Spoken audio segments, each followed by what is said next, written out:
ఈ నగరానికి ఏమైంది? ఓవైపు దోపిడీ దొంగతనాలు, మరోవైపు డిజిటల్ అరెస్టులు.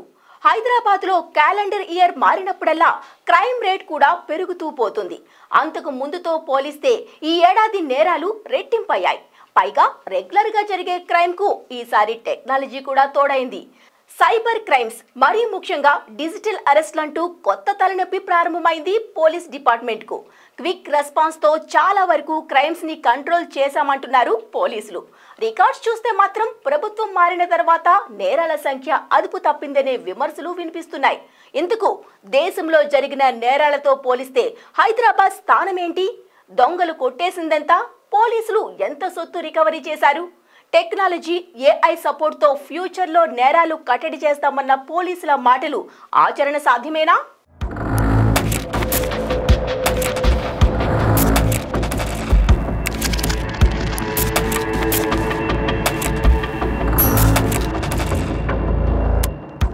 ఈ ఏడాది రాష్ట్రంలో జరిగిన నేరాల సంఖ్య, హైదరాబాద్లో క్రైమ్ రేట్ డీటెయిల్స్ను రిలీజ్ చేశారు పోలీసులు.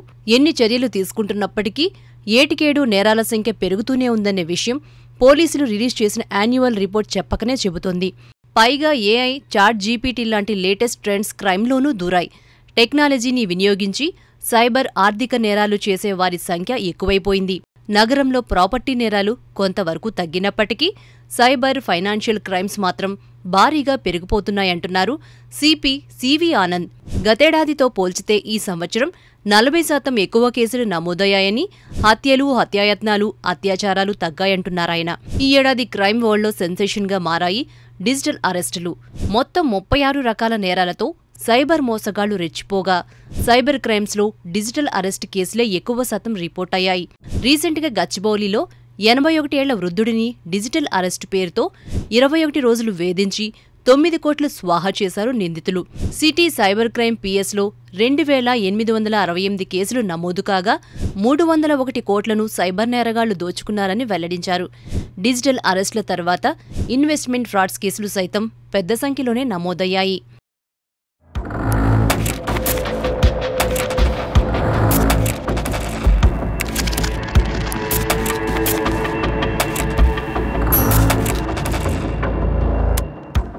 సైబర్ క్రైమ్స్ కు సైబరాబాద్ అడ్డాగా మారుతుందా?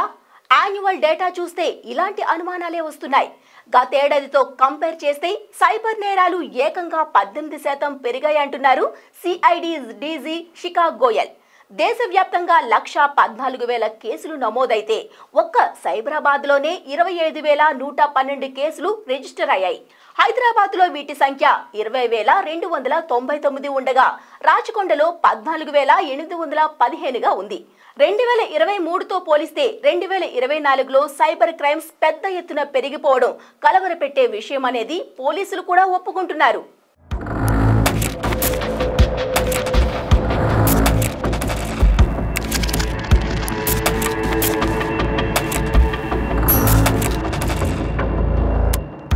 తెలంగాణ, హైదరాబాద్లో నమోదైన కేసులు ఒకెత్తైతే రాచకొండ పరిధిలో నమోదైన క్రైమ్ డేటాను సపరేట్గా వివరించారు పోలీసులు.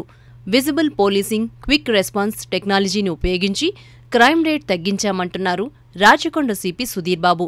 ఈ ఏడాది మొత్తం 33,084 కేసులు నమోదు కాగా 25,143 కేసులు పరిష్కరించారు. దేశవ్యాప్తంగా 1,14,000 సైబర్ క్రైమ్ కేసులు రిజిస్టర్ అయితే తెలంగాణలో 91,652 కేసులు నమోదయ్యాయి. సైబర్ నేరాల్లో బాధితులు పోగొట్టుకున్న సొమ్ము గతేడాది 778 కోట్ల రూపాయలు కాగా ఈ ఏడాది ఇది 1,866 కోట్ల రూపాయలకి పెరిగింది. మొత్తం 24,643 కేసుల్లో ఎఫ్ఐఆర్లు రిజిస్టర్ అయ్యాయి. అలాగే సైబర్ క్రైమ్స్కి సంబంధించి మొత్తం 14,984 సిమ్ కార్డుల్ని, 9,811 ఐఎంఈఐ నంబర్లు, 1,825 వెబ్సైట్లను బ్లాక్ చేశారు. ఆర్థిక నేరాలు జరిగినప్పుడు గతంలో కేవలం సిమ్ కార్డులు మాత్రమే బ్లాక్ చేసేవారు.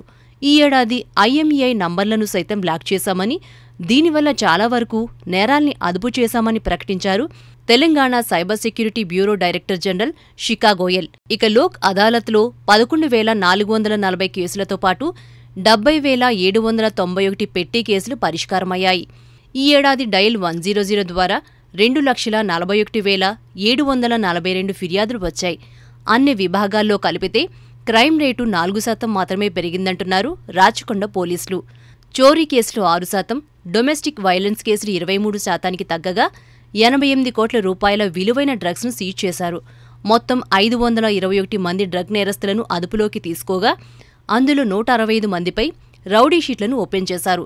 లోక్సభ ఎన్నికల సమయంలో 16 కోట్ల రూపాయల విలువైన నగదు, మద్యాన్ని సీజ్ చేయగా సైబర్ బాధితులకి 22 కోట్లు రీఫండ్ చేశారు. 23 బార్లు, బ్రోతల్స్, గేమింగ్ హౌస్లను సీల్ చేయగా విదేశీ, ఇతర రాష్ట్రాలకు చెందిన 53 మంది సైబర్ క్రిమినల్స్ని అరెస్ట్ చేశారు.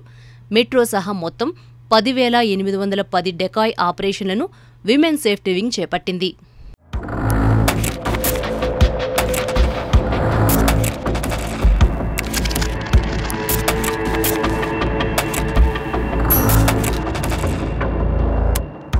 తెలంగాణలో ఈ ఏడాది రికార్డైన మొత్తం క్రైమ్ రేట్స్ లో సైబర్ నేరాలది టాప్ ప్లేస్. సైబర్ ఫ్రాడ్ బాధితుల్లో ప్రైవేట్ ఎంప్లాయీస్ శాతమే ఎక్కువ. వీరి తర్వాత సెల్ఫ్ ఎంప్లాయీస్, వ్యాపారం చేసేవారు, స్టూడెంట్స్, ప్రభుత్వ ఉద్యోగులు, హౌస్ వైఫ్స్ కూడా ఉన్నారు. టెక్నాలజీ పెరగడంతో ఫ్యూచర్లోనూ ఈ నేరాలే పోలీసులకు సవాల్ విసిరే అవకాశం ఉందనే అంచనాలున్నాయి. మరోవైపు గత ఏడాదితో పోలిస్తే ఈ సంవత్సరం క్రైమ్ రేట్ పెరగడం రేవంత్ రెడ్డి ప్రభుత్వ వైఫల్యమే అంటున్నాయి విపక్షాలు. పోలీసులు మాత్రం 2025లో డ్రగ్స్, సైబర్ నేరాలపై ఉక్కుపాదం మోపుతామని, traffic management, law and order కోసం డ్రోన్స్, మెయింటెనెన్స్ వింగ్ ఏర్పాటు చేస్తామంటున్నారు.